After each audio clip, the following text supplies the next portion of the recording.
भक्तों, आज के वीडियो में हम आपको अभी प्राचीन संस्कृति के हिसाब से, भारतीय संस्कृति के हिसाब से जन्मदिन मनाने और पाश्चात्य के हिसाब से जन्मदिन मनाने के विषय में वार्तालाप आपसे करेंगे। इसको आप जरूर, ये केक काटने वाली प्रथा जो है अभी ये पाश्चात्य सभ्यता में आती है। अब उसके लिए हमारे भक्तों ने आग्रह किया तो वो हमको भी करना पड़ रहा है।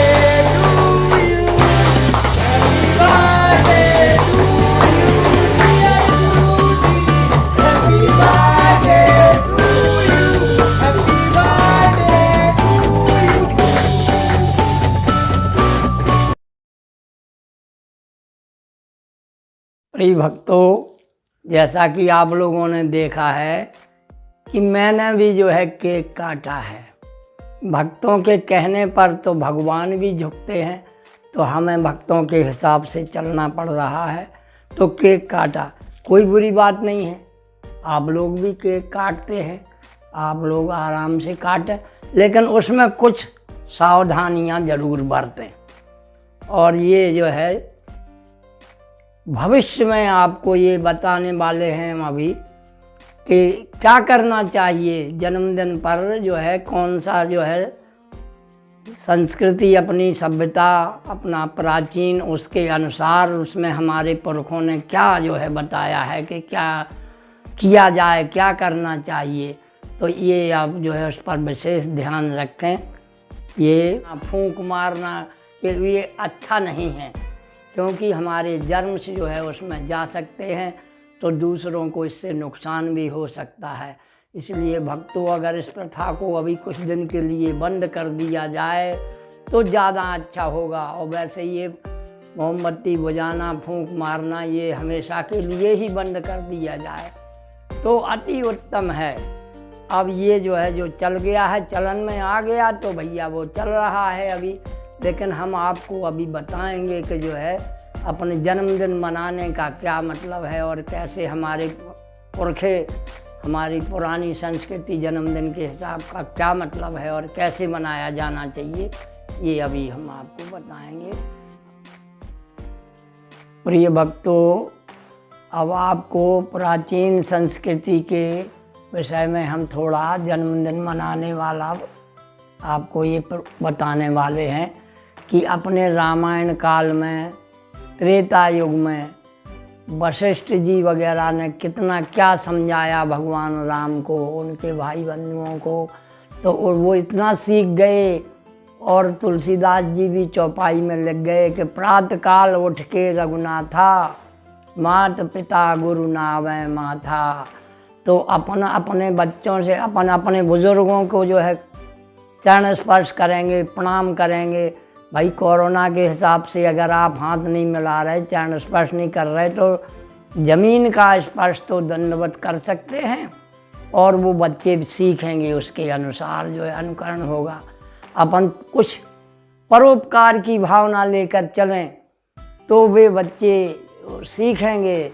जैसा हम करेंगे वैसा हमारी संतान, हमारे बच्चे करेंगे, क्योंकि बच्चों में अनुकरण की प्रवृत्ति होती है। तो हम आपको ये बता रहे हैं कि जन्मदिन मनाने का मतलब केवल ये नहीं है कि केक काट लिया, खा लिया और खिला दिया भक्तों को। वो ये है कि हम इस अपने, अब मान लो कोई बच्चों के जन्मदिन मना रहे हैं तो उन्हें अभी क्या ज्ञान है, उन्हें क्या अनुभव है उस चीज़ का, क्या करना चाहिए। तो जो बुजुर्ग मनाते हैं उनको ये बताएं कि बेटा बड़े बूढ़ों बुजुर्गों का आशीर्वाद लो, उनसे कुछ सीखो, कुछ शिक्षा ग्रहण करो, जो उनका अनुभव है उससे कुछ समझो। तो इस हिसाब से जो है जब हम चलेंगे तो हमारी संतान भी जो है आगे बढ़ेगी और उसमें संस्कार आएंगे।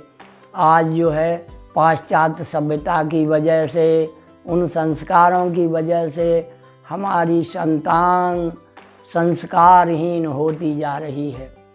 आप इस पर गौर करिए कि इनको हमें संस्कारी बनाना है, तो वो कैसे बनाएंगे।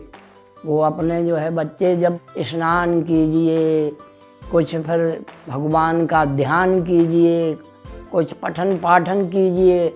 अगर बच्चों को रामायण पढ़ाने की आदत डाल दी जाए तो वो बहुत संस्कारी बन जाएंगे। उन बच्चों में ये संस्कार आ जाएगा कि हमारे ग्रंथों में हमारे जो है तुलसीदास जी, वाल्मीकि जी वगैरह, वाल्मीकि रामायण तो संस्कृत में है तो कम ही पढ़ पाते हैं, लेकिन तुलसीकृत रामायण जो है, रामचरितमानस है, ये तो शुद्ध जो है हिंदी में है। तो इसमें आप बुंदेलखंडी में किसी भी अपनी भाषा में देखकर, सुनकर, समझकर, पढ़कर और वे आचरण कर सकते हैं। आपको लगेगा कि ये संस्कार हमारे बच्चों में पहुंच रहे हैं। आपने देखा सुना कि बंदर भी जो है अनुकरण की प्रवृत्ति करता है।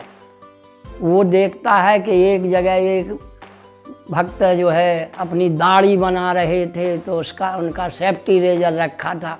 वो थोड़ा कुछ काम से चले गए तो बंदर ने वो उठा लिया और उठाने के बाद अपनी दाढ़ी पर फेरने लगा। तो इस तरह से अपने बच्चों को थोड़ा सा देखिए कि वो भी अपने हिसाब से अनुकरण करते हैं।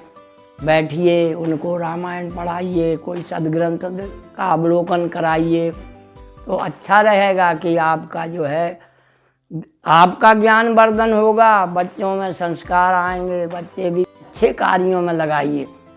आप सवेरे से उन बच्चों को ये संस्कार दीजिए कि वो वहाँ बुज़ुर्गों का आशीर्वाद लें। अब अपने यहाँ जैसे ये होता था कि जब जन्मदिन किसी का मनाएं, चाहे अपना मनाएं चाहे दूसरे का मनाएं, लेकिन ये सिखाया जाता था कि दूसरों से जा कर के मिलिए, उनसे जो है जितनी अपन से गलती हुई हैं उनकी क्षमा याचना कीजिए, उनसे मिल कर के उनसे थोड़ा नमस्कार प्रणाम करिए, चरण स्पर्श कीजिए, तो वो कटता जो है धुल जाएगी। वो जो है संस्कार सही आएंगे जो है भक्तों में। अब हमारे तो ऐसा सब भक्ति ही कहलाएंगे, भगवान के जो भक्त हैं वो अपने भी भक्त हैं। तो आप तो अपने बच्चों को अपना बालक समझिए, बाद में पहले भक्त समझिए भगवान का और उनको ये संस्कार दीजिए।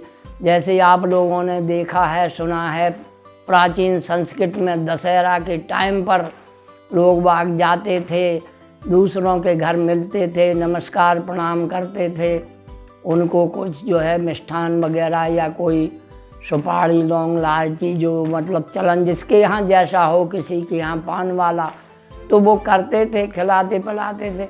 इससे क्या होता था कि वो बैर विरोध समाप्त होता है।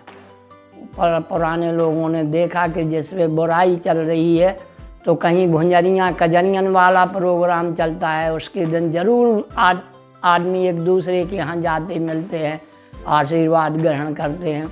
दशहरे के टाइम पर जाते हैं, तो ये सब बच्चे सीखेंगे और उनसे उनको सीखना है, सिखाना है अपन को।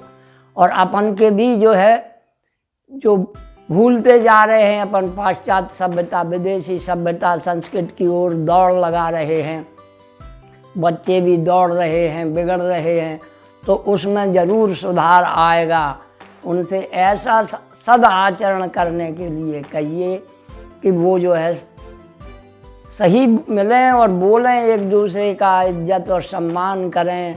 अब प्रिय भक्तों, कुछ दिन पहले हमने एक वीडियो देखा था, उसमें लोग बाग बच्चों का, उस बच्चे का जन्मदिन मना रहे थे, तो उसमें केक लेकर के उसको खिलाया, ज़बरदस्ती उसके मुंह में लगाया और ज़्यादा केक खिला दिया, तो उसका जो है नाक अवरुद्ध हो गई, सांस लेना मुश्किल हो गई। अब हम ये नहीं कहना चाहते हैं कि उसका क्या हाल हुआ होगा, और वो हुआ तो वीडियो जिसने देखा होगा उनको पता होगा। लिहाजा हम आप लोगों से तो यही निवेदन और अनुरोध करते हैं कि ऐसा न करें। इतने जो है जैसे फाग के टाइम पे जो है इतना ज़्यादा रंग लगा देते हैं, इतना ज़्यादा जो है ओवर हो जाते हैं कि जिससे नुकसान होता है। पटाखा दीपावली के टाइम पे इतने पटाखे छोड़े जाते हैं जिससे सिवा नुकसान के लाभ कुछ होता नहीं। तो ऐसी चीज़ों पर ज़रा आप लोग ध्यान रखें, कंट्रोल रखें, थोड़ा सा जो है ध्यान रखते हुए और भविष्य में मनाएं। मनाना तो अच्छी बात है, कौन किसको इस बात में रोक रहा है, लेकिन उतना है कि जिससे कोई अपना जितना फ़ायदा हो सके परिवार का, बच्चों का हो, लेकिन दूसरों का नुकसान ना हो, इसका ध्यान रखा जाए। अब आगे आप सबने जो है हमारा इतना साथ दिया, सुना, सब्सक्राइब किया कुछ लोगों ने, कुछ अब लाइक भी करेंगे, कुछ जो है अपने कमेंट भी भेजेंगे, तो करिए। इसके लिए हम आप सबको हार्दिक धन्यवाद देते हैं और आपको भविष्य में यही अनुरोध करते हैं कि हमारे इस जो YouTube पर सब सब्सक्राइब करते रहें, लाइक करते रहें, भेजते रहें अपने नाते रिश्तेदारों को। प्रचार जैसे हो तो इस वृद्धावस्था में मेरा भी टाइम पास हो जाएगा और आप लोगों को भी कुछ मिल जाएगा। और हम तो अब आपको अपने विषय में वक्त वक्त पे बताते रहेंगे कि हम क्या हैं, क्या थे, कौन हैं, कैसे थे और अब क्या हो रहे हैं। हम तो सिय राम मैं सब जग जानी, करो प्रणाम जोर जुग पानी। हमको तो यही लगता है कि भगवान आप सब में ईश्वर है, तो आप सब जो है हमारा जितना ध्यान रख रहे हैं उसके लिए आप सबको धन्यवाद। भक्तों को भी आशीर्वाद और भविष्य में यही कामना करेंगे कि आप अधिक से अधिक सब लाइक करें और दूसरों को भी बताएं, उनको कहें। इसमें किसी का कुछ लगना नहीं है, कोई पाई पैसा नहीं लगता है इसका, और आप इसको खुले दिल से देखिए और करें। जो अच्छी बात हो, समझ में आए तो बताइए, कमेंट कीजिए, और जो ना जचे तो उसको बताइए कि हम क्या गलत हुआ, क्या कहना है, क्या कहना चाहिए था, तो भविष्य में हम वो भी ध्यान रखेंगे। और सबका जो है अब आपको सबको जय सिया राम।